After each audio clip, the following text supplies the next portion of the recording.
Hello viewers, আপনারা অনেকেই আমার ভিডিওর কমেন্টসের নিচে কমেন্টস করেন, বলেন যে এই চংগুড়ির ডাক কীভাবে করে বাঁধতে হয়। এটা আপনারা অনেকে জানতে চাইছেন। তো আজকে আমি আপনাদেরকে দেখাবো চংগুড়িতে কীভাবে ডাক লাগাতে হয়।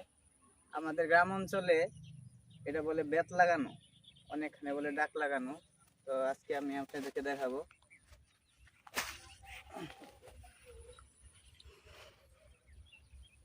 প্রথমে আপনারা এইভাবে কামানের বেতের সাথে একটু লম্বা রাখবেন, 1 ইঞ্চি বা 2 ইঞ্চি এরকম লম্বা রাখার পর এইভাবে সুতা দিয়ে, টোটা সুতা দিয়ে এইভাবে আস্তে করে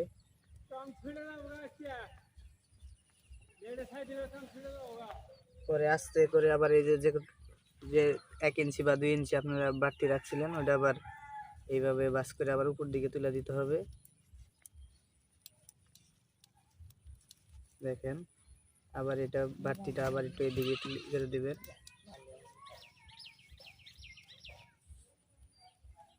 এইভাবে মূলত আসলেই ডাক বাঁধতে হয়।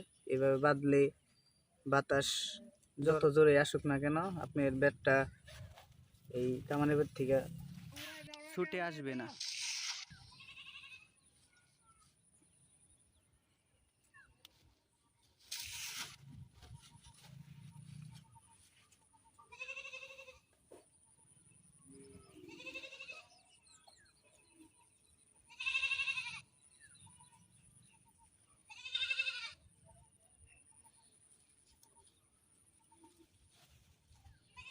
দেখেন গাইস,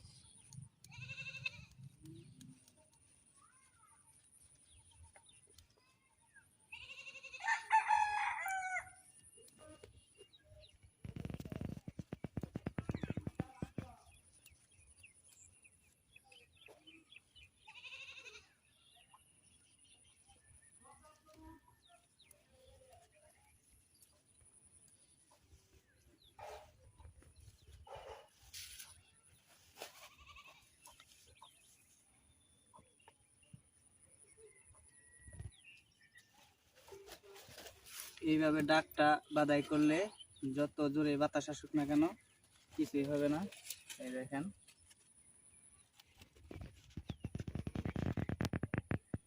দেখেন ভিউয়ার্স,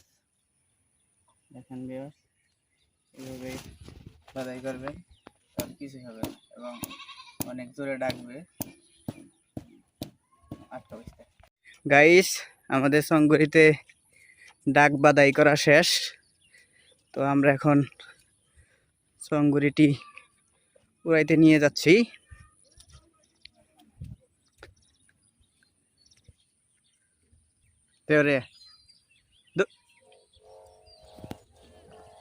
গাইস দেখেন, চংগুড়ি ডাকতেছে। দেখেন গাইস, কত সুন্দরভাবে চংগুড়িটি ডাকতেছে।